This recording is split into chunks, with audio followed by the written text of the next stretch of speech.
Two people are in the hospital tonight after a serious crash in Hermon that has closed part of Route 2 for hours today. According to the Penobscot County Sheriff, a vehicle crossed the center line hitting a utility truck. They say it happened around 1:30. Traffic was being diverted down side roads while the crash was being reconstructed by state police. They were on scene because a commercial vehicle was involved. Both vehicles were occupied by just the drivers, and both have been taken to the hospital.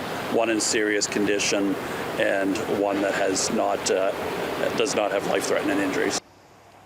We're told the driver of the pickup suffered the serious injuries. The cause of the crash has yet to be determined.